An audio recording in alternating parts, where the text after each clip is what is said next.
Well, good evening or night. Welcome to Why I'm Afraid of Bees by R.L. Stein. Essentially, what has happened is our main Gary Lutz, the Klutz. That's what his friends, all the people call him. Uh, um, he is afraid of bees. His neighbor tried to scare him. He was covered in bees. The He went to a baseball. He went for the some. He went to a quick pickup game of baseball, and guess what? They He struck out. He was given 4 strikes. So let's start. I'm serious. At that moment, I would have happily traded lives with a tree, or a bird, or a bug, or just about any other living object on the planet. With that, with that sad thought, I decided to get myself up and out of there before anyone else came along. It took all my strength to peel my wrecked bicycle off the lamppost. Okay, so this is what happened. He had a new bike, and he passed by these cute girls who he thought were cute. Then a car came, and he crashed into a tree. And did the girls feel sorry for him? No. They laughed. Uh, Luckily, I didn't have to drag it. For the second time in the same afternoon, I crept into my house and up the stairs so I could get cleaned up before anyone saw me. Now, as I studied my reflection in the bathroom mirror, I saw there was no way I could hide all my cuts and scrapes from my mom. Oh, who cares? I moaned as I washed the mud off my face and hands. Who cares if Mom sees them? I'll be doing her a favor by giving her something else to laugh at. It'll really make her day. I went back into my room and changed into my clean shirt. Then I glanced around, trying to find something to do. He's bored because it's summer. I decided to boot up my computer. Playing with my computer is one of the few things I really like. Who doesn't like playing on the computer?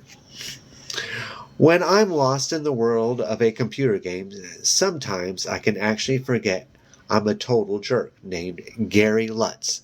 Nobody in a computer game ever calls me Lutz the Klutz. I turn on the computer and decide to have another try at Planet Monstro fantasy game I had been stuck on for 2 days. Monstro is a really cool game. When you play it, your character named the warrior, and you're trapped on the planet Monstro. You have to get yourself out of all kinds of scary situations.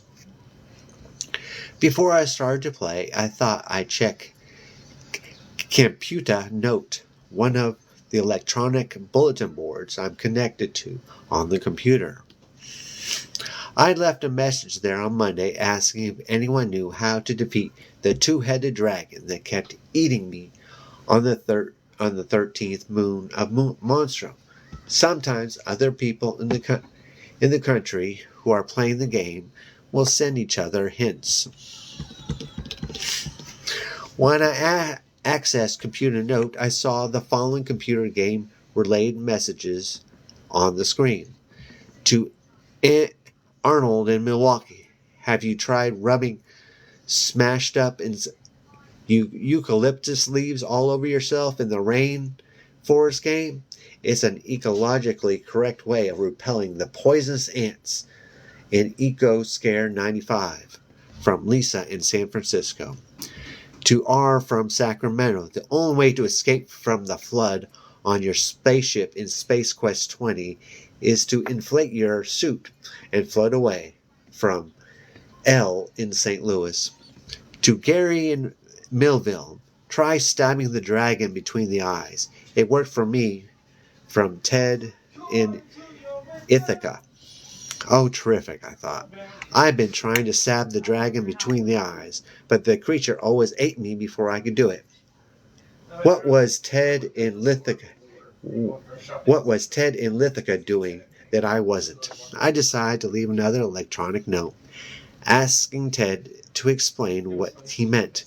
But as I was started typing, I noticed another message at the bottom of the computer screen. I read it. Then I read it again, very carefully. Change places with someone for a week. Chapter 5. Oh my goodness. What is going to happen in Chapter 5? Now, if you like Goosebumps, which is probably why you're here, you may like my YA horror book, Vampire Juice. It's a horror mystery about vampires, and you add just a little bit of teen romance, and there you go. My link is in the bio. And for those of you who are interested, the full version will be on YouTube. What could that mean? I pressed the enter button so I could read what was next. I desperately wanted more information about the message. This is what I saw. Take a vacation from yourself. Person-to-person vacations. 113 Roach Street, Suite 2, B. Or call Wayne 800-555-SWAP. How could it possibly work? I asked myself. How could two people change lives without getting into all kinds of trouble? Crazy, but interesting. I yawned and scratched the back of my head. Ouch! My hand grazed one of the painful bumps I'd gotten from Barry, Marv, and Carl. It really hurt, but the stab pain helped me make up my mind. I was definitely ready for some changes in my life. I don't want to spend the rest of my life getting beat up, I told myself, or crashing into lampposts either, or being the last person chose for the team. I took out a piece of paper and copied the address from the screen. As I did, I realized it was only a few blocks from my school. I knew just where it was. I could stop by the person-to-person office the next day. I'm really going to check it out, I decided. Making up my mind like that improved my mood a lot. I was beginning to feel almost cheerful when I went back downstairs. But not for long. When my family sat down in the dining room for dinner, my father noticed my banged-up face. Gary, he explained, what in the world happened to you? I said, I had a little accident on my bike. I winced as I said the word bike. I was thinking about the mangled wreck in the corner of the garage. I don't believe that for a minute, Mom said. I'm sure you've been fighting with those big kids in the neighborhood again. Why in the world can't you children learn to settle your disagreements peacefully? Chrissy started laughing so hard she almost choked on her tuna casserole. Gary doesn't have any disagreements with those guys, Mom, she said. They just like to beat him up. I dress up as my second costume. My mother shook her head angrily. Well, I think that's just outrageous, she said. I have a good mind to call those boys parents up right now and give them a piece of my mind. I groaned loudly. I'm telling you, Mom, I really had an accident with my bike. If you don't believe me, go check it out in the garage. Then my father did believe me. He started lecturing me about bike safety and why I should have been wearing my helmet and how I was going to have to pay to have the bike fixed with my own money. After a while, I stopped paying much attention.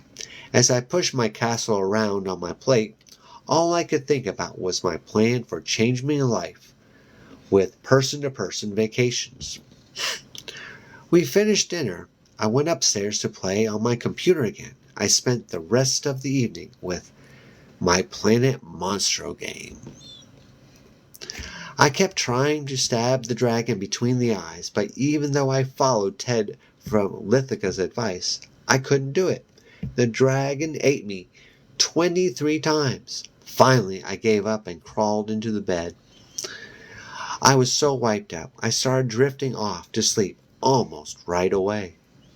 I turned over and pulled the blanket up under my chin. I curled into a ball. The toes on my right foot touched something. Huh? I said out loud. What's that down there? My heart pounded in my chest. Slowly, I moved my toes again. Oh! My blood turned into ice. I jumped out of bed and let a blood-curdling scream.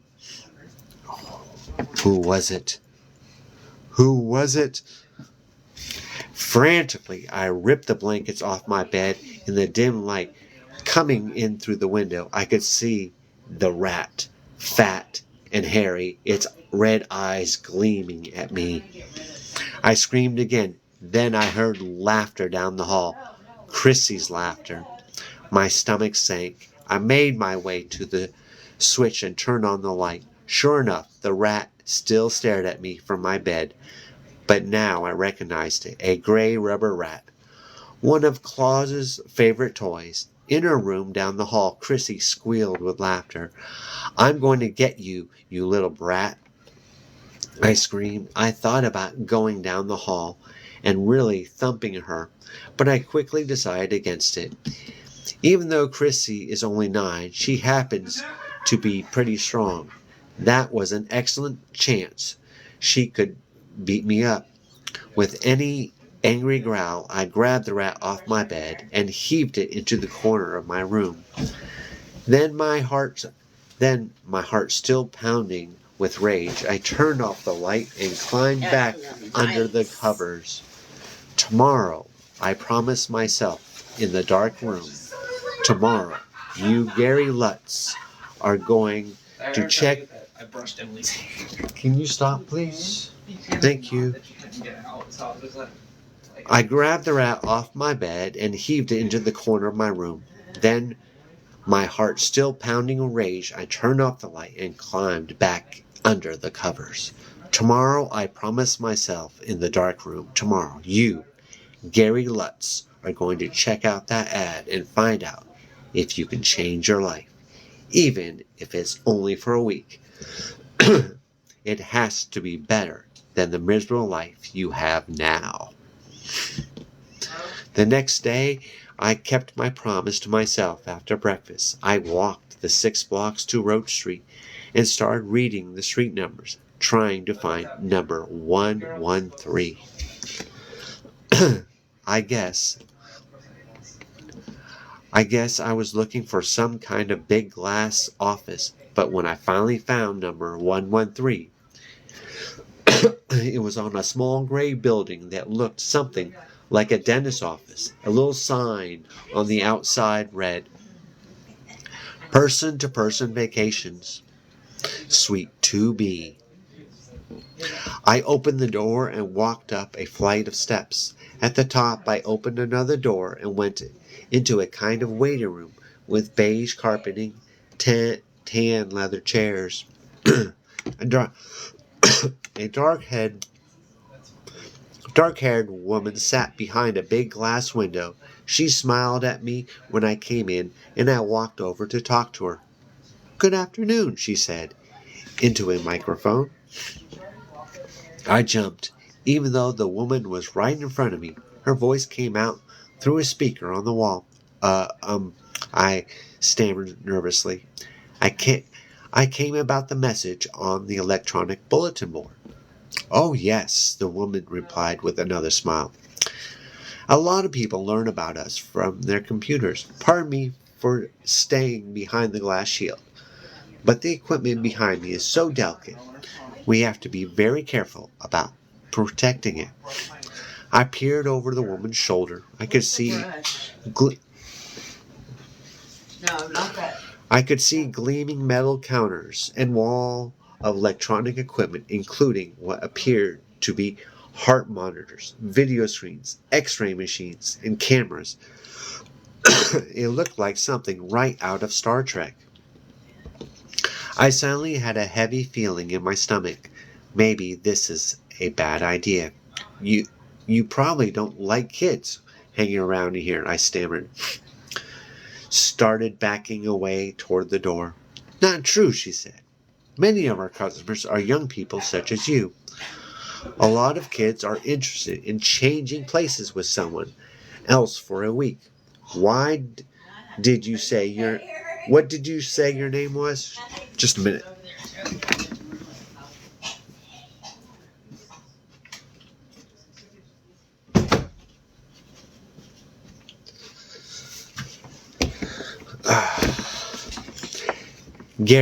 Gary Lutz.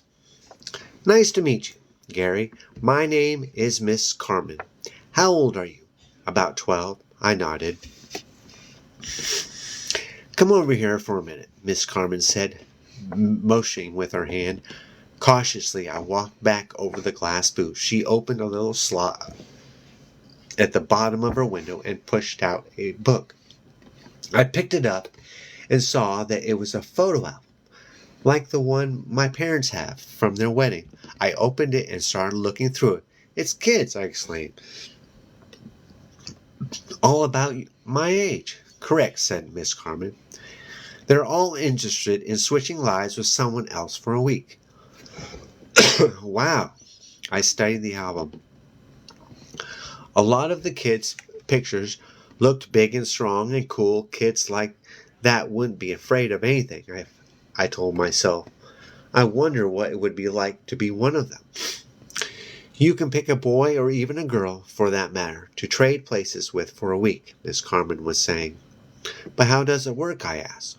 Do I just go take over someone's room and live in the house for a week? Go to his school, wear his clothes? The woman laughed. It's far more interesting than that, Gary. With our getaway vacations, you actually become the other person for a week. Huh? What we have, the woman explained, is a safe, painless way to switch one person's mind into another person's body.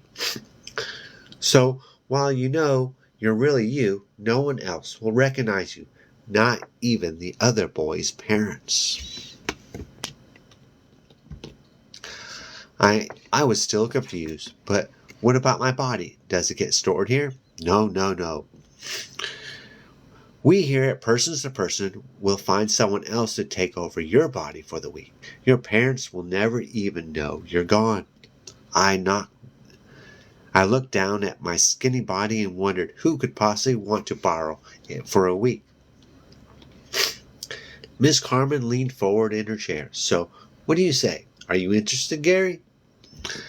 I stared into dark brown eyes and swallowed hard. I broke into a cold sweat. This whole thing was really weird and scary. I said. I don't know. I'm just not sure. Don't feel bad, Miss Carmen said. Many people take some time to get used to the idea of a body switch. You can think it over as long as you wish. She took out a small camera. But in the meantime, would you mind if I took your picture? That way we can find out if anyone is interested in being in your body for a week. Well, I guess it's okay, I replied. She snapped a picture and the flash went off in front of my eyes. But I'm still not sure. I want to go through with it. There's no obligation, Miss Carmen said. Why don't we leave it this way? You fill out the form describing yourself. Then I'll put your picture into our display album. And when we find someone to take your place, I'll call you to see if you've made up your mind. Okay, I replied. What harm could that do? I asked myself. There was no way she would ever find anybody who'd want my body for a week. I spent a few minutes filling out the form. I had to write down my name and address. Then I had to tell all about my hobbies and how well I did in school and things like that. When I was finished, I handed it to Miss Carmen and said goodbye and headed out the door. I made it most of the way without getting into trouble. A block and a half from my house, I ran into three most unfavorite people in the world, Barry, Marv, and Carl. Hey guys, Barry cried with the ugly smile. The klutz is up and walking around. That must mean we didn't do a very good job of pounding him yesterday. No, I insisted. You did a good job. You did a very good job, guys. Sorry. That's funny. I guess they didn't believe me. They all jumped me at once. When they were finally finished, and about 5 minutes later, I lay on the ground, watched them walk away through one swollen black eye. Have a nice day, Marv called back to me. All three of them roared with laughter. I sat up, pounded the ground with my fist. I'm sick of this, I wailed. I want to be somebody else. Anybody else. Slowly and painfully, I dragged myself to my feet. I'm doing it, I decided, and nobody's going to stop me. Tomorrow, I'm going to call person-to-person vacations. I want them to put me into somebody else's body as soon as they can. Chapter 7. Ooh, what is going to happen in Chapter 7? For those of you interested, I wrote a YA mystery adventure horror book about vampires, teen romance. Who doesn't like a book about vampires and a little bit of teen romance? When I say teen romance, just a little bit. And reviews say it's reminiscent of Goosebumps. So check it out. The link is in my bio. I spent the next few days changing band-aids and hoping the woman from person-to-person vacations would call me. At first, I ran to answer the phone every time it rang. But of course, it was never for me. Usually it was one of Chrissy's dumb friends wanting to giggle and gossip. One afternoon, I was reading the science fiction book in my usual spot behind the big maple tree. I heard a sound, peered around from behind the tree. Sure enough, there was Mr. Andretti, walking around across the lawn. He was dressed in his beekeeping outfit. As I watched, Mr. Andretti went to the screened-in area of the garage and started opening up the little doors to his beehives. Bzzz. I covered my ears, but I couldn't shut out the loud, droning hum. How I hated that sound. It was so frightening. I shivered and decided it was time to go back inside. As I climbed to my feet, a bullet-sized object shot right by my nose. A bee! Were the bees escaping for real this time? I gasped and stared over at Andretti's house. Then I almost choked. There was a big hole in the screen around the beekeeping area. A lot of bees were flying out. Just a minute.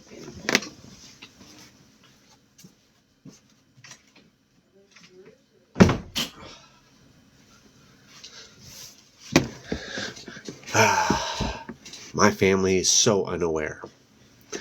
Oh, I cried out as a bee landed on the side of my head and buzzed loudly into my ear. Frantically, I batted it away. Then I ran toward the house. For one wild moment, I thought about calling the police or maybe the paramedics. But as I slammed the back door, I heard an all-familiar sound. Ah, ah, ah, ah, ah, ah. Once again, Mr. Andretti was laughing at me. I pounded my fist into my other hand. Oh, how I'd like to sock that guy in the nose, I thought. I was interrupted by the sound of the phone ringing. Give me a break, I cried as I stomped off to answer it. Don't Chrissy Moron friends have anything better to do than talk on the phone all day long? What do you want? I snarled into the mouthpiece. Is this Gary? The woman's voice asked. Gary Lutz? Oh, yes, I answered in surprise. I'm Gary. Hi, Gary. This is Miss Carmen from Person to Person Vacations. Remember me? My heart started thumping in my chest. Yes, I remember, I answered. Well, if you're still interested, we found a match for you. A match? Correct, said Miss Carmen. We found a boy who wants to switch bodies with you for a week. Are you interested? I hesitated for a few seconds, but then, as I gazed out the back door of the kitchen, I saw a big fat bee throwing itself against the outside of our screen door. Ha ha ha ha ha! Mr. Andretti's scornful laughter boomed across the backyard. My mouth tightened into a thin line. Yes, I said firmly. I'm really interested. When can we make the switch? Why, we could do it now, said Miss Carmen, if that's all right with you. My pulse raced as I thought. My parents were both out for the afternoon, and Chrissy was playing at a friend's house. The timing was perfect. I'd never get another chance like this. Now is great, I exclaimed. Terrific, Gary. It will take me about 20 minutes to get to your house. I'll be waiting. The next 20 minutes seemed to take forever. While I waited, I paced back and forth in the living room, wondering what my new body would be like. Do you have any idea of what the new body will look like? What do you think? And if you like YA horror mystery adventures with teen romance that's reminiscent of Goosebumps, then check out Vampire Juice. My link is in the bio. What would my new parents be like? My house, my clothes. Would I actually have some friends this time around? By the time Miss Carmen arrived, I was a wreck. When the doorbell rang, my hand was sweating so much I could barely turn the doorknob to let her in.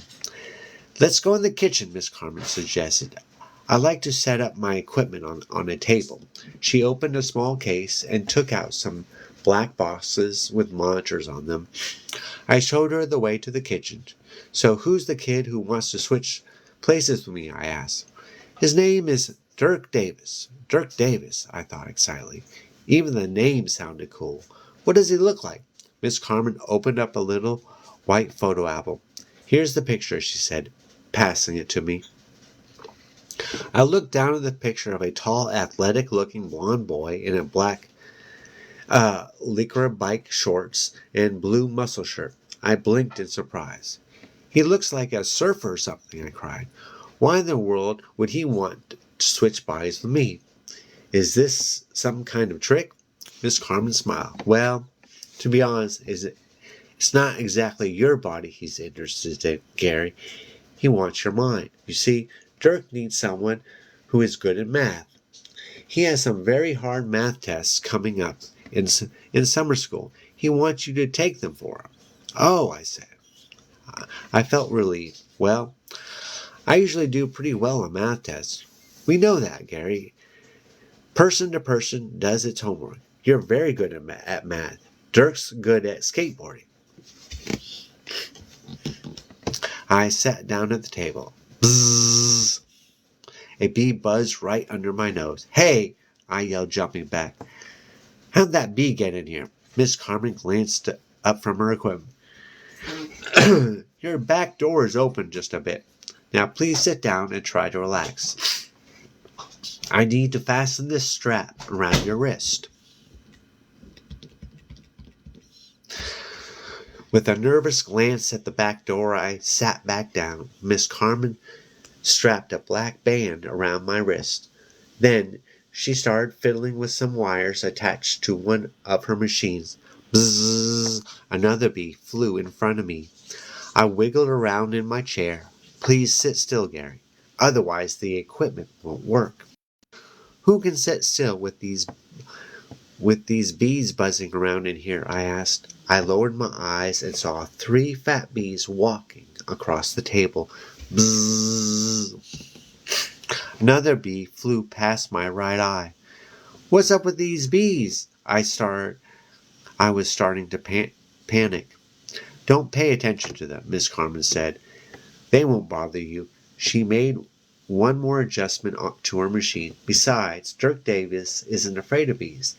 And as soon as I flip the switch, you won't be either. But zap! All right, this is starting to remind me of the movie The Fly. Remember The Fly? He was like transporting from one place to another, just short in these little pods, and there was a fly on his shoulder. And what happened is the machine somehow read the fly, and he slowly turned into a fly. Good horror movie. Loved it.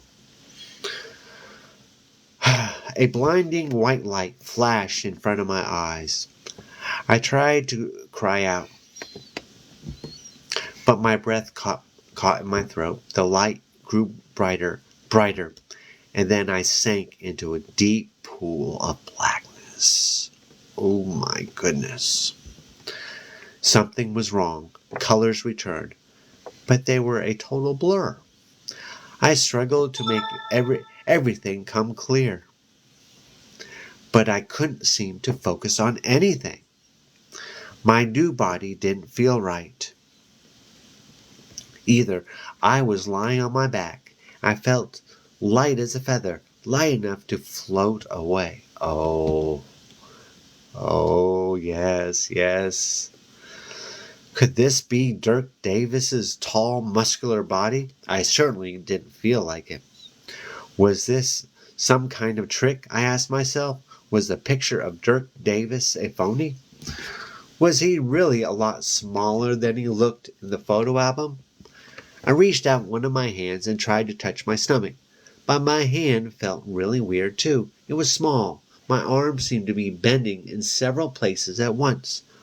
What was going on? I wondered, trembling with fright. Why do I feel so weird? Whoa! I cried out as I finally managed to touch my body. Yuck! My skin was soft and was covered with fine layers of fuzz. Help, Miss Carmen! Help! Something's wrong! I tried to shout, but there was something wrong with my voice. It came out tiny and squeaky, little mouse squeaks. I rolled over onto my stomach and tried to get up. I spread my arms to balance myself. I gasped as I realized my feet weren't even touching the ground. I was flying. What happened to me? I cried in my squeaky little voice. I floated forward and crashed into the kitchen cupboard. Ow! Help me!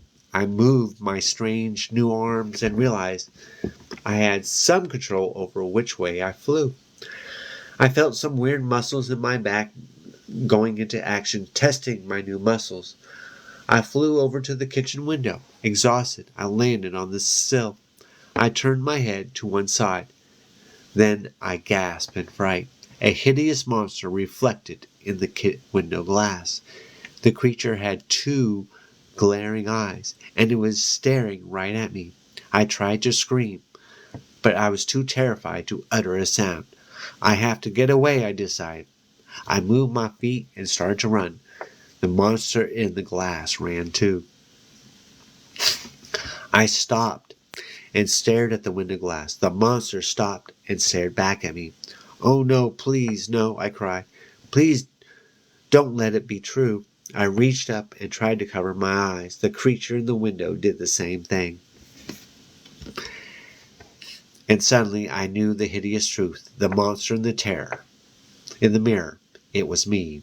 Miss Carmen had messed up. Totally. And now I was trapped inside the body of a bee. Oh my goodness. I don't know how long I stood there. I couldn't stop staring at my reflection. I kept waiting to come out of my nightmare. I kept waiting to blink my eyes and find myself in Dirk Davis's big muscular body, but I didn't look at all like Dirk Davis. I had two giant eyes, one on either side of my head, two skinny little antennas sticking out of my forehead. My mouth was truly disgusting. I had some kind of long tongue, which I soon discovered I could move all around and make longer and shorter if I wanted, which I didn't. My body was covered with thick black hair. I had 3 legs on either side of my body, and let's not forget the wings sticking out of my shoulders. This is the pits, I cried. I'm a bug. I'm disgusting. Hairy bug. Miss Carmen, something went wrong. Help me! Creak! Stamp!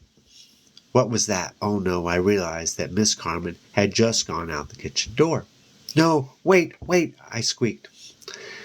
She was my only hope. I had to catch her. I had to tell her what happened. Miss Carmen, I squeaked. Miss Carmen. Frantically, I flew out the kitchen, into the living room, out the window. I could see her car still parked out in front of the house, but the front door to the outside was shut. A bee can't open doors. I was trapped inside my own house. The back door, I remembered. Miss Carmen had said it was open just a bit. Yes, that was how all those bees got into the house in the first place. I fluttered my new wings and flew back into the kitchen. As I soared, I realized I was getting more and more control over my flight pattern, but I didn't care about that right now. All I knew was that I had to get to Miss Carmen before she drove away. I darted out the tiny opening in the back door. Miss Carmen, I shouted as I flew around the side of the house. Miss Carmen, help me! You messed up! I'm a bee! Help me! My voice was so tiny, she couldn't hear me. She opened the car door and started to climb behind the wheel. My only chance for a normal life was about to drive away. What could I do? How could I get her attention? Thinking quickly, I flew right toward her head. Miss Carmen, I shouted in her ear. It's me, Gary. Miss Carmen uttered a startled cry. Then she drew back her hand and swatted me hard. Ow! My entire body vibrated with pain. The force of her swat sent me falling to the street. I hit the pavement with a painful splat. I shook my head, trying to clear my eyes. That's when I realized I had an extra set of tiny eyes arranged in a kind of triangle on the top of my head. I used them to gaze straight up, and then I screamed in terror. I saw the tire rolling toward me. Miss Carmen was about to drive over me. I was about to be squashed like a bug that I was. Oh, no. What's gonna happen? Chapter 10. Ow! I froze in panic. Even with my blurred bee vision, I could see the deep treads in the tire as it rolled steadily toward me. Closer, closer. I have to move, I told myself. Fly away, fly away. But in my panic, I forgot how to use my new muscles. I'm going to be squashed, I realized. I uttered a final weak cry, and the car stopped. Huh? My entire body was trembling, but somehow I managed to pull myself up into the air. Yes, I was flying now. I could see Miss Carmen inside the car. She was fastening her seatbelt. She had stopped the car to put on her seatbelt. Hey, seatbelts really do save lives, I told myself. I called out to her, but of course she couldn't hear me. I watched the car roll away until it was a blur of color. Then, exhausted and terrified, I buzzed over to the nearby lilac bush and dropped onto a leaf. That was too close, I told myself, in between gasps for air. I'm going to get killed out here. A green caterpillar inched its way up onto a nearby stem and started chewing noisily on the leaf I was resting on. I had never really examined a caterpillar before, up close. They're really ugly. They look a little bit like dragons, only scarier. Keep away from me, I yelled in my tiny voice. The caterpillar didn't even turn its head. Maybe it didn't hear me. I forgot all about caterpillar when I heard footsteps coming up the front walk. I turned my head and used my sideways eye to see who it was. Mom, I screamed. Mom, over here. She couldn't hear me. She hurried up the steps and into the house. Suddenly, I was overcome by a wave of sadness. My own mother didn't recognize me. Desperately, I fluttered my wings and flew away from the leaf. I made my way to the front of the house and started buzzing around the front windows. I had my wings under complete control by now, but the scene I saw inside the house was enough to make me fall down onto the ground again. My mother stood in the living room talking to me, or at least that's what she thought, only I knew it couldn't be me. I was stuck outside, but who was in there with my mom? Had Dirk Davis managed to get inside my body? I landed on the ledge and stared into the house. My mom was talking. The boy was nodding and laughing. He said something to her. If I stared closely, I could read his lips. Hey, did you buy taco chips? I'm really starving, Mom. That had to be Dirk talking inside my body. My mom smiled at him and patted him an arm. I read his lips and saw that he was calling her Mom again. How could he do that? How could he call my mother Mom? If bees could cry, which now know they can't, I could have started bawling right then and there. Who did that boy think he was? For that matter, what kind of mom did I have? Who could even tell that a total stranger was living inside her son's body? As I watched myself and my mom chatting in the living room, I totally lost it. Like a crazed maniac, I started bashing my insect body into the window. Buzz, I cried. Buzz, buzz, buzz, buzz, buzz. It's me. Gary. Look out here. Help me. And again I smashed myself up against the glass. But no one inside the house noticed. After a few minutes, Mom brought the new bag of taco chips. I watched Gary rip the bag open and take out a handful of chips. Crumbs fell on the living room carpet as he crunched the spicy chips. I realized I was starving.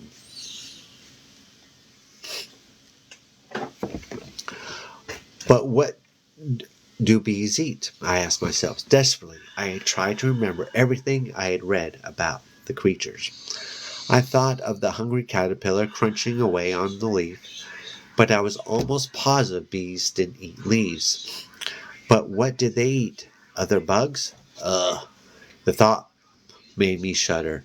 I'd die before I'd eat a bug. I buzzed around the yard, hoping to see anything I could use for food. As I flew, I found that I was getting used to my strange new vision and learning how to work my different sets of eyes. I remembered something I'd read in an old picture book called The Big Book of Bees. I said that bees' eyes each have thousands of tiny lenses crowded together. But because they don't have pupils, they can't really focus their eyes. Interesting, I thought, but not very helpful. If I could remember about bees' eyesight, why couldn't I remember what they ate? I settled onto another bush to think, and suddenly I became aware of a wonderful odor nearby. I turned my head and saw a beautiful yellow flower. Then I remembered something else I read. Pollen, I said out loud. Bees eat pollen, and they get it from flowers. Excitedly, I flew up into the air and started hovering over the yellow blossom. I tried to open my mouth. Before I remembered, I didn't have the kind of mouth anymore. Instead, I had my long, weird tongue. But how was I supposed to use it to get the stuff out of the flower? I didn't have a clue. As I hummed around the air, I realized I was becoming more and more exhausted. If I didn't get something to eat soon, I was going to faint. I started to feel dizzy. I hardly knew where I was. I became more and more confused. My brain got so fuzzy. I even began to wonder if I'd ever actually been a boy at all. Maybe I'd really been a bee for my entire life, and I'd just dreamed about being a boy. Slam! Somebody closed a door nearby, and I was startled out of my mental fog. I swiveled my head to look. Dad! He was closing the garage door. Now he was walking across the driveway and heading toward the back door of the house. Dad! I screamed. Dad! It's me! Gary! Help me! Hi, Gary! Dad said. Dad, you hear me? I cried joyfully. Dad, you've got to help me. My heart sank when Dad walked right past me and started talking to the fake Gary. Desperately, I started buzzing around and round their heads. Looks like Andretti's lost one of his workers, my dad laughed. He swatted at me with his rolled-up newspaper. A near miss, I darted away. All right. The fake Gary laughed, pretending he knew what Dad was talking about. Andretti. Let's help get dinner on, my dad said. He put a friendly hand on my former shoulder. Okay, son. Sure thing, Dad. Like best pals, my dad and his phony son crossed the lawn and opened the screen door. Wait, I shouted. Wait! Like a space rocket, I shot through the air after them. If I really put on the speed, I thought I could make it through the door before it closed. Faster, faster, and blam! The screen door banged shut, right on top of my tiny bee body. Once again, I sank into a deep pool of blackness. Ow! Where am I? What happened? Am I still a bee? Dazed, I fought my way back to the weird world. When I was able to get my eyes open, I realized I was still a bee, small, frail, slightly damaged bee, who just narrowly missed being scrunched up by a screen door. Now I was lying on my back on the grass in our yard. My 6 legs were thrashing the air. I was a klutz as a human, and I'm a klutz as a bee. I wailed. I tried to flip myself over. I've only been a bee for an hour, and I've almost been killed twice. Suddenly knew what I had to do. I had to get to Miss Carmen's office and tell her what had happened. I didn't know if I could do it, but I knew I had to try. I let out a small grunt, and with a huge effort, I flipped over onto my stomach. Using all 5 of my eyes, I checked myself out. Both sets of wings seemed to be working, and all 6 legs were still there. Okay, I told myself, you can do it. Just fly to the person-to-person office to go inside. But wait, I thought he was hungry. I thought he felt faint. So what's he doing now? That's confusing.